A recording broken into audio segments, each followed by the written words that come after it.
Welcome to the muscles. So here again, we do have a few helpful videos. And I do want to point out that unlike the skeletal muscle PowerPoint, this particular PowerPoint does not have a diagram of the major muscles. So pointing out where the frontalis muscle is or the quadriceps. That is not included in this PowerPoint. That is, however, included in your lab, and it will be on the exam. So it is pulling, that particular exam question is pulling from your lab information. So just an FYI in regards to that. Let's start off by talking about your muscle functions. Now, the primary one, the one we all think of, is muscles move our body parts and help us move the environment. What we don't think of is the other functions of muscle, not unless you've had an anatomy class already. Muscles are not just found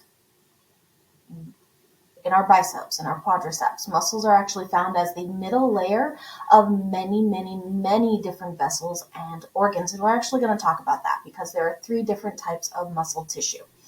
So because of that, muscles are going to aid in the movement of blood through the heart and through the circulatory vessels. Muscles are going to enable the movement of lymph through the lymphatic vessels. We will talk more about each one of these specifically in their individual system. We will talk about the overall features of how muscles do this when we talk about the specific type of muscle. So muscle is also going to aid in the movement of food and food waste through the GI tract. It's going to move bile out of the gallbladder and into the digestive tract, which is going to be critical for healthy digestion. It's going to aid in the movement of urine through the urinary tract and the expulsion of said urine from the urinary tract.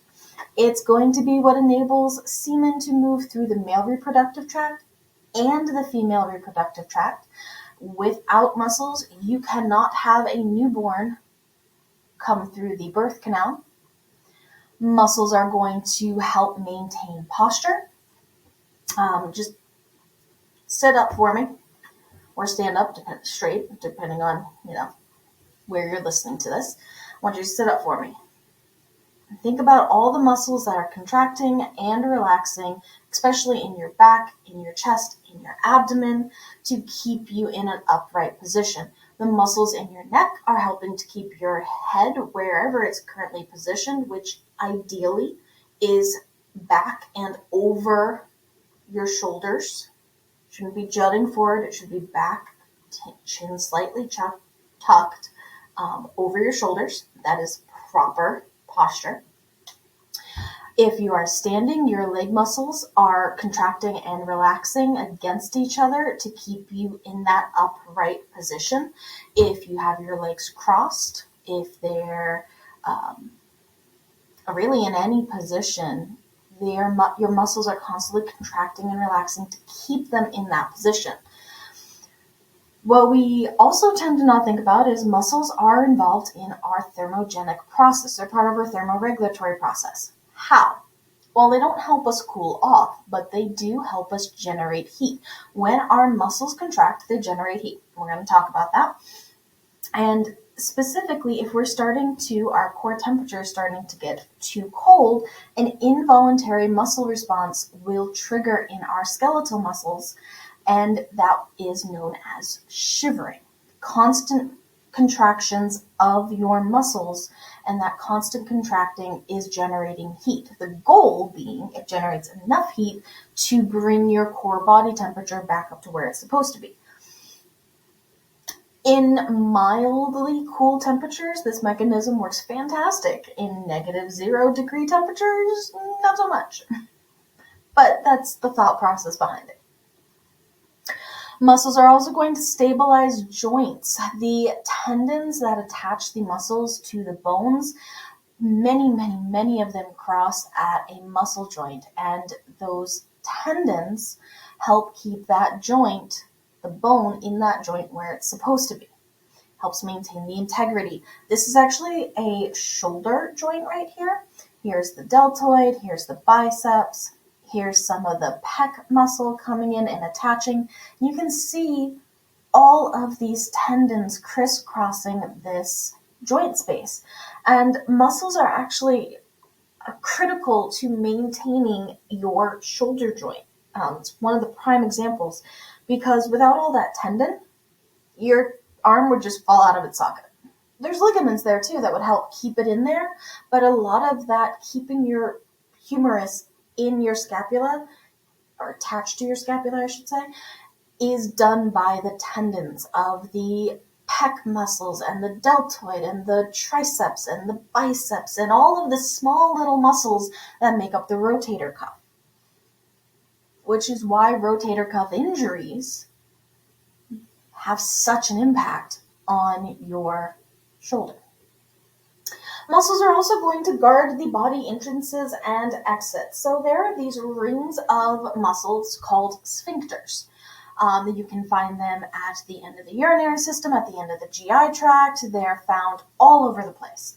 And they are going to allow for voluntary control over swallowing, defecation, urination, all of those functions. And we'll talk about those in more detail, how exactly they do that, why they're there, what they're helping to guard against when we get into those particular systems.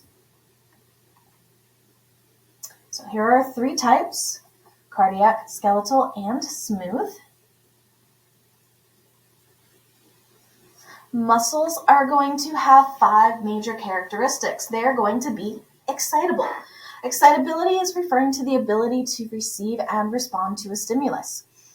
In the skeletal muscle specifically, our first major type of muscle tissue, the stimulus is going to be a neurotransmitter, or a chemical signal that is released from a neuron to the muscle fiber.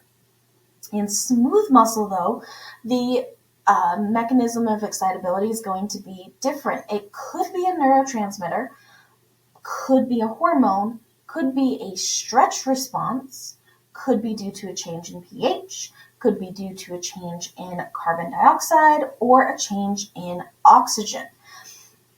All depends upon where that smooth muscle is. Now, this little triangle thing right here, that is simply denoting change in. You're going to see that a lot, especially in physiology.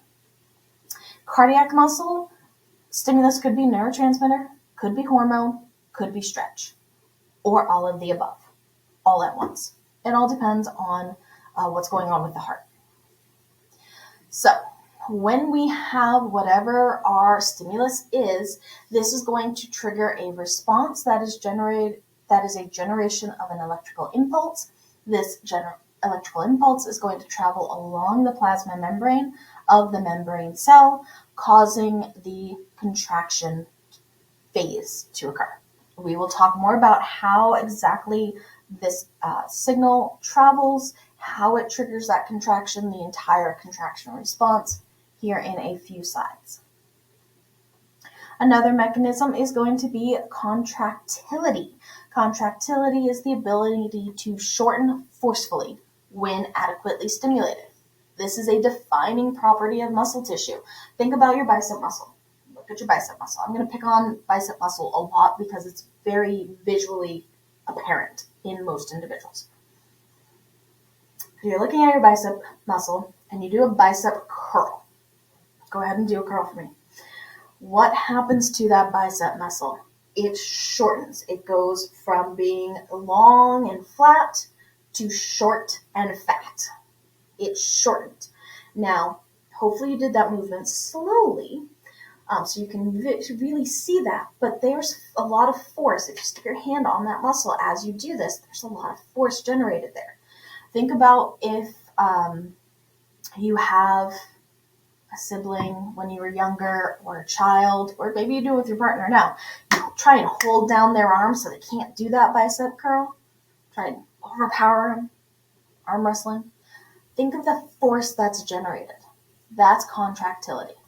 Extensibility is the opposite of that. It's the ability to stretch. So you take your arm and you extend it back out of that bicep curl. That muscle becomes nice and flat and long again. That's extensibility. Elasticity is the ability to recoil and resume its original length after being stretched. Not something you can necessarily visualize, but it is a defining feature. And conductivity is going to be the local electrical change that triggers this wave of excitation that's going to travel along the muscle fiber and cause that contraction. Again, we'll talk about that when we get into the contraction mechanism about halfway through this PowerPoint. And again, just reiterating, we do have three main types. Cardiac muscle is only found in the heart. Skeletal is found everywhere we think of muscles for the most part, so it's going to be attached to bones, hence skeletal. And smooth muscle is found pretty much everywhere else. Smooth muscle is found as the middle layer of the uterus, the stomach, the small intestine, large intestine, bladder, urethra, ureters, arteries, veins. I mean, pretty much every single organ and vessel that has muscle has smooth muscle. Bronchioles, bronchi, they're everywhere.